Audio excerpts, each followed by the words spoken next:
எல்லாருக்கும் வணக்கம். என்னோட பேர் பாபுரத்னம். குரூப் 4 டைப்பிஸ்டில் செக்ரட்டரியேட் அதர் தென் ஃபினான்ஸ் டிபார்ட்மெண்ட் எடுத்திருக்கிறேன்.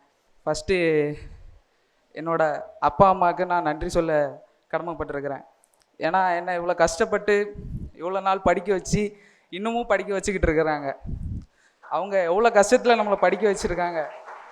அதனால் கண்டிப்பாக அவங்களுக்கு என்னோட நன்றிகள். அப்புறம் நம்ம எல்லோரும் சொல்கிற மாதிரி தமிழையா, அவரும் என்னோட வெற்றியில் ரொம்ப பெரிய பங்கு வச்சுருக்கிறாரு. ஏன்னா எனக்கு வீட்டில் போய் படிக்கிறது அதிகமாக பிடிக்காது. கிளாஸ்லேயே பாதி படித்து முடிச்சுட்டு வீட்டுக்கு போயிடணும்னு நினச்சிருவேன். அதனால கிளாஸ்லேயே பாதி ஒர்க்கு சாரே முடிச்சு கொடுத்துட்டு போயிடுவார்.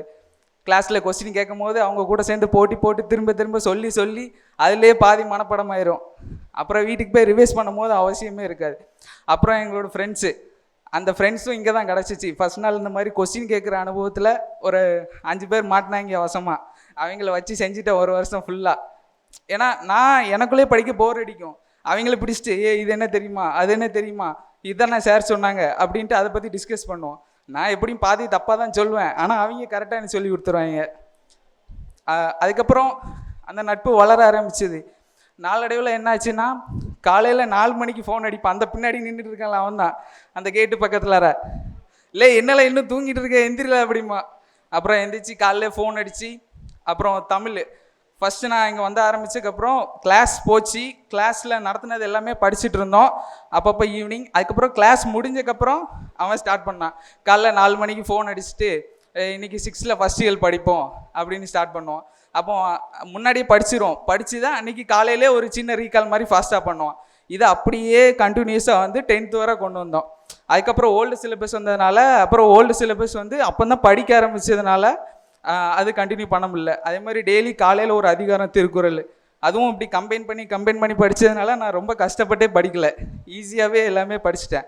அப்புறம் மேக்ஸுக்கு வந்து மணிகண்டன் ஒரு ஃப்ரெண்டு, அவர் தான் டெய்லி மதியம் நான் சாப்பிட்டோன்னே எனக்கு நல்ல தூக்கம் வந்துடும், அப்படி கண்ணு சொக்கிட்டே இருக்கும். அதுக்கப்புறம் பக்கத்தில் உட்காந்து அவருக்கும் தூக்கம் வரும், அவர் கட்டுப்படுத்திட்டு மேக்ஸ் போடுவார். அவர் தான் சொல்லி தருவார் சின்ன சின்ன ஷார்ட்கட்ஸ். ஏன்னா நான் இதுக்கு புதுசு. ஆனால் ஃபஸ்ட்டு எனக்கு இங்கே டிஎன்பிசி வரணும்னு எப்போ தோணுச்சுன்னா, நான் கரெக்டாக +1 படிச்சுட்டு இருந்தேன் சின்மயா மெட்ரிகுலேஷனில். அப்போது சுகேஷ் சார் தான் வந்து இந்த மாதிரி ஒரு அவேர்னஸ் க்ரியேட் பண்ணாங்க. அப்போமே என் மனசுக்குள்ளே நினச்சிட்டு இருந்தேன், சரி நம்மளும் இந்த மாதிரி ஒரு நாள் ஆகலாம் அப்படின்னு நினச்சேன். இன்றைக்கி கண்டிப்பாக அதே மாதிரி ஆகிட்டேன். அதனால் சுகேஷ் சாருக்கு என்னோட தேங்க்யூ. அப்புறம் இங்கே உள்ள என்விரான்மெண்ட்டு பயங்கரமான என்விரான்மெண்ட். எங்கள் இஷ்டத்துக்கு வருவோம், நாங்கள் பாட்டு படிச்சுட்டே தான் இருப்போம், வேறு எதுவுமே கேட்க மாட்டோம். யார் என்ன சொல்கிறாங்க வைக்கிறாங்க. ஏன்னா நிறைய பேர் நெகட்டிவாக பேசுவாங்க, நிறைய பேர் பாசிட்டிவாக பேசுவாங்க. நாங்கள் எதுவுமே கண்டுக்கிறதே இல்லை. என்னடா இவங்க இப்படி உட்காந்து படிச்சுட்டு இருக்காங்க, தூங்குறாங்க, படிக்கிறாங்க அப்படின்னு சொல்லுவாங்க. ஆனால் நாங்கள் எதுவும் கண்டுக்காமல் நாங்கள் மட்டும் படிச்சுட்டே இருந்தோம். அப்புறம் அந்த டெஸ்ட் பேட்ச் தமிழில் ஒரு ஃபஸ்ட்டு 2 டெஸ்ட் பேட்ச் போட்டுறாங்க. அதெல்லாம் பக்காவான டெஸ்ட் பேட்ச்.